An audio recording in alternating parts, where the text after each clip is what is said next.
Assalamualaikum warahmatullahi wabarakatuh. Apa kabar kalian? Semoga selalu sehat, rajin ibadah, dan semangat belajar.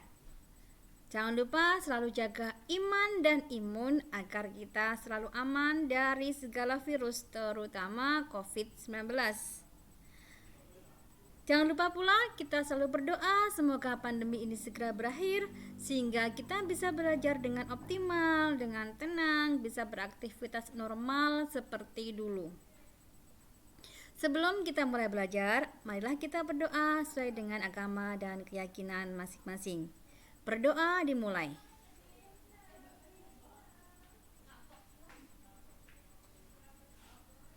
Selesai.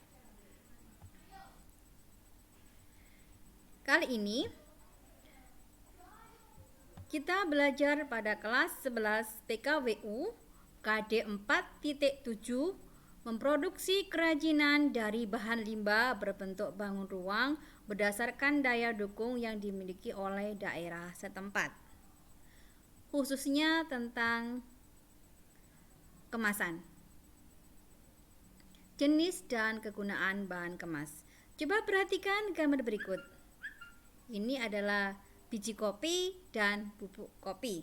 Kenapa saya ambil contoh kopi? Karena bisnis yang lagi ngetren saat ini dan diburu oleh generasi milenial zaman now adalah kafe-kafe yang menyediakan kopi dan tentunya juga dengan free wifi. Apalagi saat ini dengan adanya daring, tentunya kalian sangat membutuhkan internet. Perhatikan jika produk kopi ini disuguhkan atau dijualnya tanpa kemasan hanya seperti ini, tentunya kurang menarik.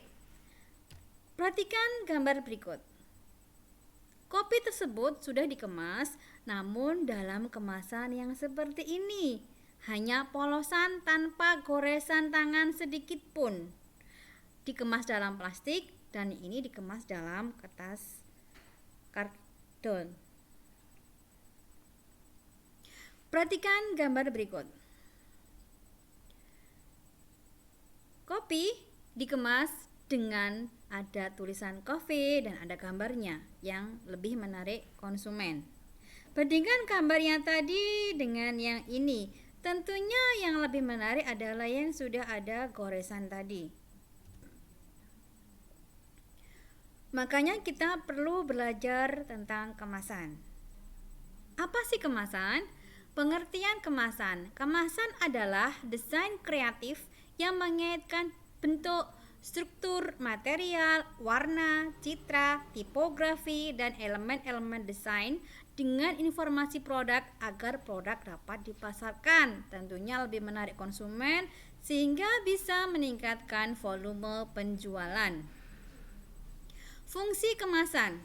Yang pertama sebagai pelindung atau kekedapan, kedua sebagai sarana promosi dan informasi, ketiga memberikan nilai tambah, keempat sebagai brand image, 5 sebagai promosi tidak langsung, 6 sebagai unit penjualan, 7 sebagai alat penandaan, 8 sebagai daya tarik, dan 9 sebagai alat pemindahan. Marilah kita belajar satu persatu fungsi dari kemasan tersebut. Yang pertama sebagai pelindung kekedapan. Bisa dilihat di sini gambar kemasan dari kopi. Ketika kopi itu dikemas, maka fungsinya kemasan tersebut melindungi dari sinar matahari, kelembaban, dan handling yang tidak benar. Karena antara si A, si B, dan si C ketika memegang produk tentunya berbeda-beda. Sehingga dengan adanya kemasan akan melindungi dari hal-hal yang tidak diinginkan. Kedua, sebagai sarana promosi dan informasi. Bisa diperhatikan gambar di sini ada bungkus kopi atau kopi tadi, tidak hanya sekedar tulisan kopi, tapi juga ada informasi yang diberikan di kemasan tersebut. Mulai dari bahannya atau komposisinya, berat dari produk tersebut, dan juga masa kadaluarsa itu juga sangat perlu dari sebuah kemasan sehingga nantinya konsumen akan terjamin dengan produk yang dikonsumsi. Yang ketiga, memberikan nilai tambah. Perhatikan gambar berikut. Sekarang lagi ngetrend minuman zaman milenial. Minuman dengan kreasi-kreasi anak muda yang kadangkala bisa juga diberi gambar sesuka hatinya, diberi tanda tangan, dan semenarik apapun itu yang intinya agar kemasan tersebut lebih menarik untuk konsumen. Yang keempat, sebagai brand image. Dari kemasan kita bisa langsung melihat, oh itu adalah produk dari si A, si B, dan si C. Perhatikan gambar berikut. Ini adalah kemasan dari luwak white coffee. Tentunya brand image dari luwak white coffee terletak pada gambar luwak. Dan setiap produk pasti memiliki ciri khusus yang menjadikan brand image dari produk tersebut. Yang kelima, sebagai promosi tidak langsung. Perhatikan gambar berikut. Di gambar kemasan ini tentunya ada promosi yang dilakukan oleh produk ini. Misal di sini ada tulisan 3 in 1. Kopi instan, ada kopi asli dan susu asli. Di situnya memberikan promosi bahwasanya kopi ini sudah lengkap instan, tinggal mengkonsumsinya saja. Yang keenam, sebagai unit penjualan. Dilihat di gambar ini ada kemasan yang tentunya dengan beratnya masing-masing. Ada yang 10 gram, 20 gram, 50 gram, dan lain-lain untuk memudahkan dalam penjualan produk tersebut. Yang ketujuh, sebagai alat penandaan.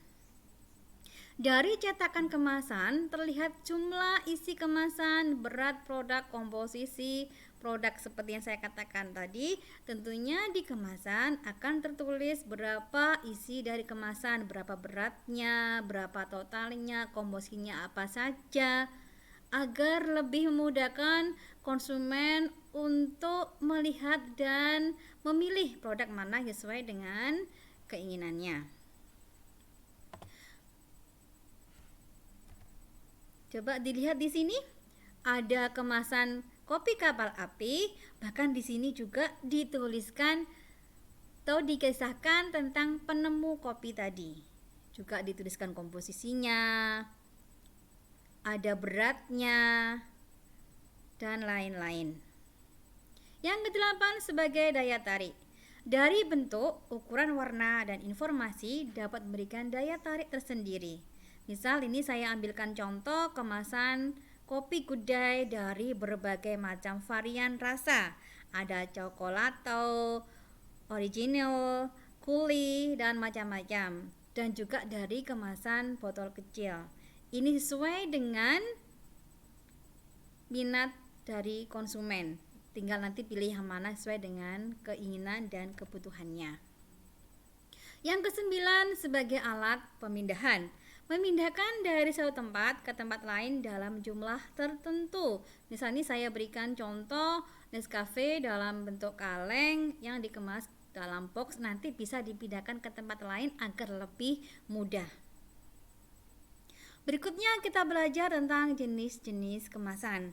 Yang pertama ada kemasan primer, yaitu bahan kemas langsung mewadai bahan pangan, misalnya kaleng, susu, botol minuman, dan lain-lain. Yang kedua, kemasan sekunder, yaitu kemasan yang fungsi utamanya melindungi kelompok kemasan lainnya, seperti kotak karton untuk wadah kaleng susu, kotak kayu untuk wadah buah-buahan yang dibungkus, dan sebagainya. Yang ketiga, kemasan tersier dan kuarter, yaitu kemasan yang diperlukan untuk menyimpan pengiriman atau identifikasi. Kemasan tersier umumnya digunakan sebagai pelindung selama pengangkutan, apalagi kalau jarak tempuhnya sangat jauh. Ini sangat diperlukan. Berdasarkan frekuensi pemakaiannya, kemasan dibagi menjadi 3 jenis, yaitu yang pertama kemasan sekali pakai atau disposable, yaitu kemasan yang langsung dibuang setelah 1 kali pakai, Contohnya bungkus plastik. Ingat buangnya di tempat sampah loh ya, jangan di sembarang tempat.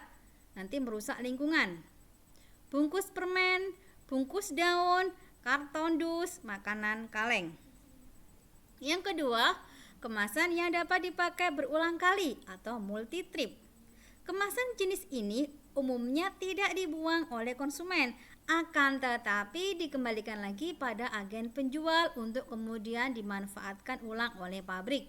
Contohnya botol minuman dan botol kecap. Yang ketiga, kemasan yang tidak dibuang atau semi disposable. Kemasan ini biasanya digunakan untuk kepentingan lain di rumah konsumen setelah dipakai. Contohnya kaleng biskuit, apalagi sekarang sering ya di masyarakat itu kaleng biskuit Hongguan tapi isinya rengginang, kaleng susu dan berbagai jenis botol. Berdasarkan tingkat kesiapan pakai, kemasan dibagi menjadi dua jenis, yaitu yang pertama kemasan siap pakai, yaitu bahan kemas yang siap untuk diisi dengan bentuk yang telah sempurna sejak keluar dari pabrik. Contohnya adalah wadah botol, wadah kaleng, dan sebagainya, sehingga konsumen tinggal langsung memakai. Yang kedua, kemasan siap dirakit, yaitu kemasan yang masih memerlukan tahap perakitan sebelum pengisian. Misalnya kaleng dalam bentuk lempengan dan silinder fleksibel, wadah yang terbuat dari kertas, foil atau plastik yang nantinya bisa dibentuk lagi oleh konsumen sesuka hatinya yang lebih menarik. Demikian pembelajaran kita tentang kemasan, semoga bermanfaat dan bisa dipahami.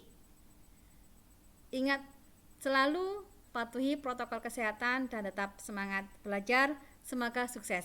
Wassalamualaikum warahmatullahi wabarakatuh.